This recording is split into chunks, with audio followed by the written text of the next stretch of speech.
तक्षशील बुद्धविहार आणि गौतम बुद्धाच्या मूर्ती स्थापनेचा मंगल सोहळा कार्यक्रमाला उपस्थित असलेले आपल्या भागाचे तरुण खासदार रवींद्रजी चव्हाण,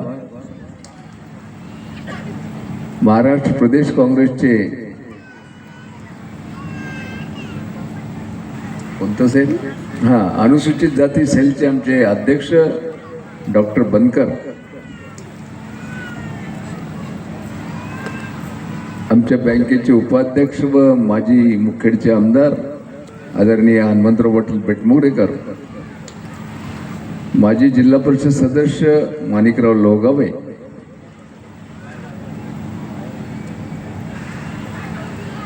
तालुका काँग्रेसचे अध्यक्ष शिवाजी पाटील पाचपिपळीकर, माजी जिल्हा परिषद पंचायत समितीचे उपसभापती यंकम, वंचित बहुजन समाजाचे श्रीमान शंकर महाजन, काँग्रेसचे प्रवक्ते दिलीप पांढरे, संतोष पुयड, आमचे हनुमंतरावजी तोडे, माधवराव वाघमारे, गोविंदराव धुप्पेकर,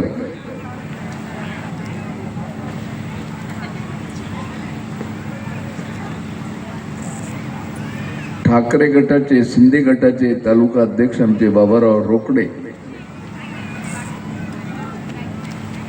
आमचे सहकारी यादवराव पाटील भिलवंडे, मुरलीधर देगलुरे, नागनाथ लियलवाड, शंकरराव पुयड, आनंदा पाटील रोकडे, शेषराव पाटील रोकडे,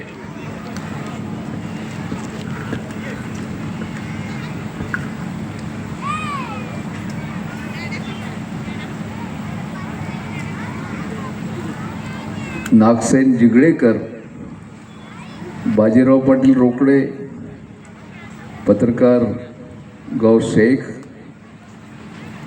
एच.एम. गायकवाड, ॲडव्होकेट गौतम कांबळे,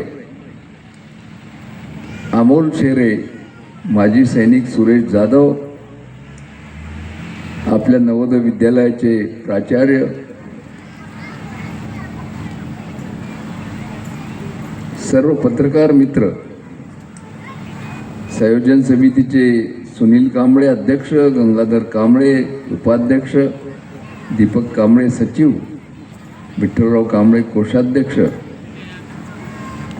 संयोजन समितीचे सर्व सदस्य, ज्यांनी अतिशय सुंदर असं सूत्रसंचलन केलं ते गंगाधरराव सोंडारे, आणि मोठ्या संख्येनं उपस्थित असलेले रामतीर्थ आणि पंचक्रोशीमधले सर्व बंधू आणि भगिनींनो,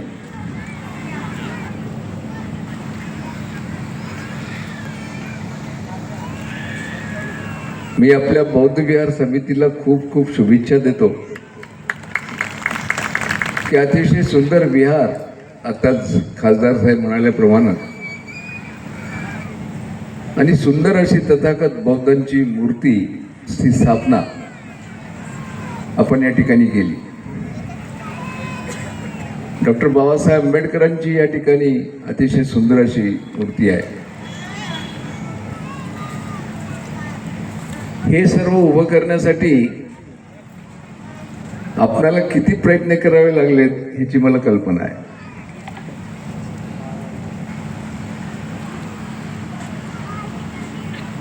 खासदार साहेबांनी सांगितलं, ही गोष्ट खरी आहे की भारतरत्न डॉक्टर बाबासाहेब आंबेडकर हे काय समाजाचे नव्हते, एका देशाचे नव्हते, तर जगाला संदेश देण्याचं काम डॉक्टर बाबासाहेब आंबेडकरांनी केलं.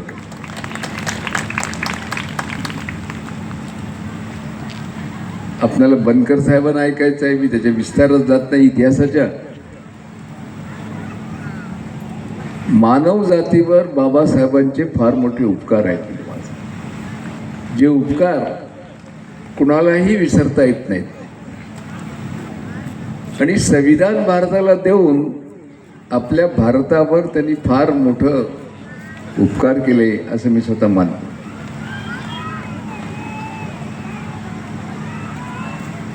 माझी सगळी तरुणांना विनंती आहे.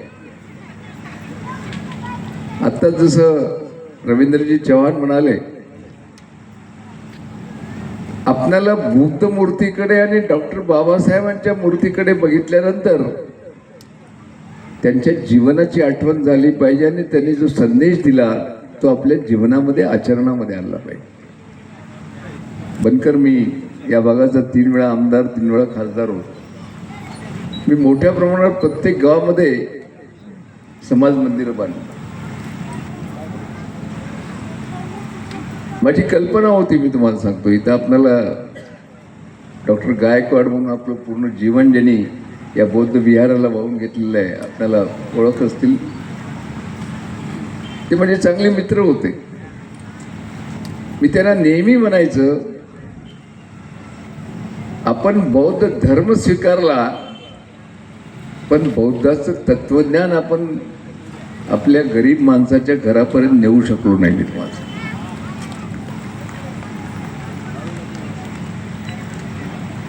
रवींद्रजी, आपली जी हिंदू संस्कृती आहे 3000 वर्षाची, कीर्तन, गावामध्ये मंदिर, आणि आपल्या लहानपणी तर तुम्हाला माहिती आहे की पावसाळ्यामध्ये 3 महिने फक्त प्रवचन व्हायचे. ह्यातून आपले कुटुंब संस्कारित होत होते. आज गौतम बुद्धाने जो संदेश दिलेला आहे त्याचे संस्कार आपल्या घरातल्या कुटुंबावर झाले पाहिजेत.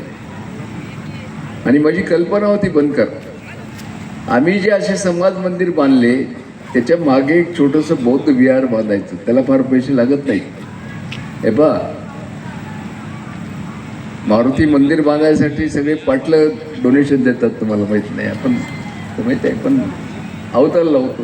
आता याच्याजवळ अवतारच कुठं आहेत तुम्हाला माहिती आहे. कशाला लावतील बिचारे? सकाळपासून दिवसभर मजुरी करणार, त्या मजुरीतून 2 वेळेसची भाकरी ज्यांना मिळत नाही त्या मंडळीनं मंदिरं बांधणं होत नाहीत. मी तुम्हाला सांगतो. म्हणून तुम्हाला ह्या समाज मंदिराच्या मागे जर आपण 10 बाय 10चं एक बौद्ध विहार जर बांधलं, आता मोठ्या प्रमाणात बौद्ध भिक्षुक आहेत. मी डॉक्टर गायकवाडला म्हणालो होतो, ही जी बौद्ध भिक्षुक आहेत ती गावोगाव गेली पाहिजे. आणि मी तुम्हाला बनकर, आता माझं वय 84 आहे. मी माझ्या अनुभवातून सांगतो की घरातली स्त्री जोपर्यंत संस्कारित होणार नाही तोपर्यंत तुमची पुढची पिढी संस्कारित होत नाही. तुम्हाला सांगतो. म्हणून माझं मत आहे, रवींद्रजी, आपण आता खासदार आहात, आम्ही जिथे तिथं असे समाज मंदिरं बांधले त्याच्या मागे 10 बाय 10चं बौद्ध विहार बांधा. हां, आमचा गरीब मानून काही करेल, बौद्धाची मूर्ती आणून देईल, तुम्हाला माहीत नाही, बसतील. आता बसवलं ना बिचाऱ्यांनी. आज तुम्ही एवढा मोठा कार्यक्रम केला, पण माझी एक विनंती आहे संयोजकाला, कृपा करून या कार्यक्रमामध्ये शालीवर जास्त खर्च करू नका. डॉक्टर बाबासाहेब आंबेडकरांचे एखादं पुस्तक द्या सगळ्यांना. ह्या निमित्तानं 101 पुस्तकं जर वाटली गेली तर तो विचार घराघरापर्यंत पोहोचेल. मी तुम्हाला सांगतो. नाहीतर आपण काय करतो, आपल्या पाहुण्याच्या सत्कारामध्येच आपलं जे आहे ना बराच खर्च होऊन जातो. तुम्हाला माहीत नाही. आता आम्हाला, तुम्हाला माहिती आहे, रोज 10 शाली येतात. घरी कुठं पडतात तुम्हालाही माहीत नाही, रवींद्रना आम्हालाही माहीत नाही, तुम्हाला माहीत नाही.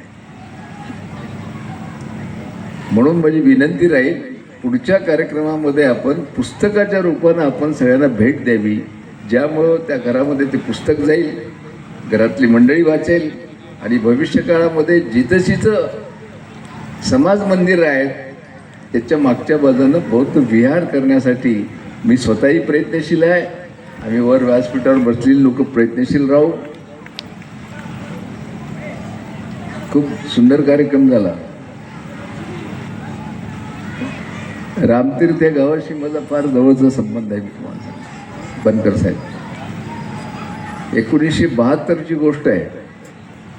आमची इथं आनंदराव आहेत, त्यांचे वडील अप्पाराव सरपंच होते. इथल्या चौरस्त्यावर रात्रीच्या वेळेस एखादा लग्नाचा बाजार लुटला गेला होता.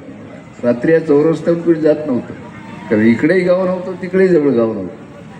पण मध्ये आम्ही या कारखाना उभा केला. या ठिकाणी आता जवळपास 5,000 विद्यार्थी शिक्षण घेत आहेत. नवोदय विद्यालय आहे, सिनियर कॉलेज आहे, ज्युनियर कॉलेज आहे, पब्लिक स्कूल आहे, पोलीस स्टेशन आहे, प्राथमिक आरोग्य केंद्र आहे. खूप चांगलं या ठिकाणी चाललं आहे. आणि आज त्या ठिकाणी ही बौद्ध मूर्तीची स्थापना होऊन रामतीर्थच्या वैभवामध्ये भर पडली असं मी स्वतः मानतो.